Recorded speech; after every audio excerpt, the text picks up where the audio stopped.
จากป้ายอนุบาลมาในชุด900หอยในหนาปฏิจารพงพนมได้สนิทมาติดต่อกันพนมมีได้สนิทมีได้ประสานที่คนเขานิยมกินเพราะมีประสานแท้มีแตกต่างกันเป็นบ้านเราต้นมือต้นเตยแก่นางแดงพวกเขา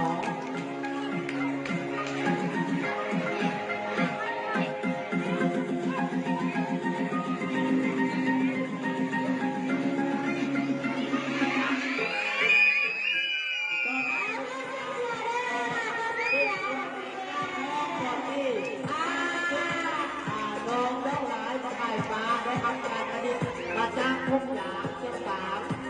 ท่านได้นำเรียนเสียมาสร้างมาตุลิในแล้วยังมีประโยชน์หลายอย่างเช่นน้ำที่เราใส่ช่วยต่างๆประโยชน์สายในการใช้ในชีวิตประจำวัน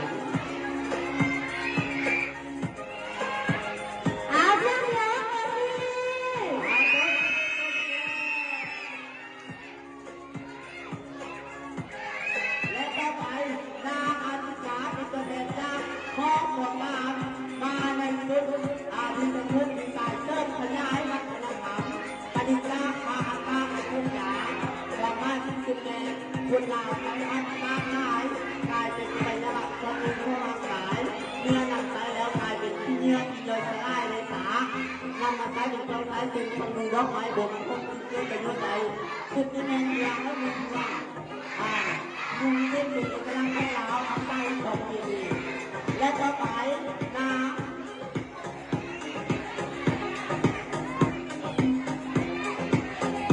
นันทิดาเป็นตัวแทนเจ้าพ่อของเมืองมาจุดเรือลอยต้อยหนาวปฏิบัติตามเมียอีกทีซึ่งในบ้านมันนำมาปฏิจุดอย่างตาบานดอกอะไรยักษ์ตัวทุกบุญที่สุดเน้นบ้านพักตะปีบ้านพักตะกี้ประดับที่เชื่อและการสำคัญต่างๆ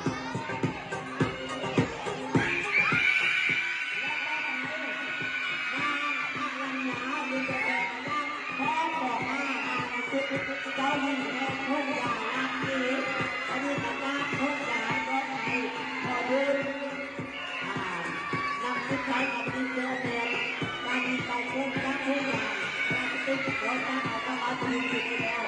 ยังมีประโยชน์และยังเป็นการค่อยๆตามประโยชน์ในการใช้ในชีวิตประจำวันนางมาอยู่นี่เป็นตัวแทนตามของอธิบาลตามมาในชุดนางฟ้าเดินดินอดีตนางทุกอย่างซึ่งข้าบ้านกำลังสุดเลยกำลังใจและถึงครอบใจนายาอาโต้มีตุ้มเตยนักแสดงนักข้าเรียนเราจ้างอนุบาลเราต่อไปเป็นตัวแทนจากพ่อเมืองนุ่มมาในชุดลาตินีในเด็กพนมพวกเราได้สนิทมาติดต่อกันเป็นคนนึงมีได้สนิทมีได้รักษาพวกเราลงดีก็มีครับแต่อาบัติยังไงทำงานต้อนรับมันเสียยาเป็นตัวราชลาที่ให้เด็กเอาลงและต่อไปนางโยมนี้เป็นตัวแทนจากพ่อของตนมาในชุดนางฟ้าเลี้ยววัว